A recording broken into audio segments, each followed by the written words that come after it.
एक अमीर तरीन शख्स जिसका ताल्लुक ऑस्ट्रेलिया से था, उसका घर नहीं महल था। उसके घर में फर्नीचर दुनिया के बड़े बड़े ममालिक से इंपोर्ट किया गया था।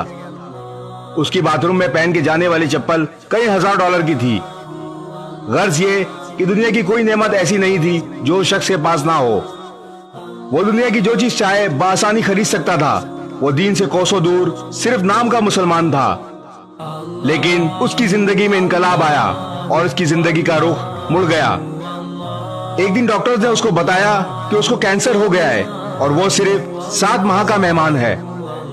जब डॉक्टर किसी मरीज को बीमारी का बताते हैं तो मरीज आधा वैसे ही मर जाता है, पर वो शख्स मायूस ना हुआ और इस बीमारी को एक चैलेंज के तौर पर लिया और ना उम्मीद ना हुआ।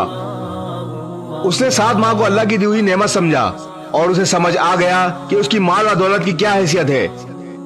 उसने वो 7 माह अल्लाह की इबादत और मखलूक की खिदमत करने में लगा दिए। तमाम डॉक्टर्स ये देखकर हैरान थे कि वो 7 माह गुजर जाने के बावजूद भी जिंदा कैसे है। उस शख्स का नाम अली बन्नात था। उसने अपनी सारी दौलत गरीबों में लुटा दी। डॉक्टर्स ने उसे 7 माह का टाइम दिया था, लेकिन अल्लाह ताला ने उसे जिंदगी दी और वो 3 सालों तक जिंदा रहा और वो रमजान मुबारक के मुकद्दस माह में इंतकाल कर गया।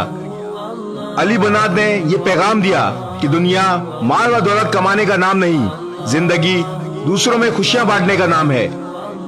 अली बन्नात से इंतकाल से पहले पूछा गया कि उसकी गाड़ी जो लाखों डॉलर की थी की कीमत क्या है, तो उसने जवाब दिया कि इसकी कीमत एक गरीब की मुस्कुराहट से ज्यादा कभी भी नहीं हो सकती।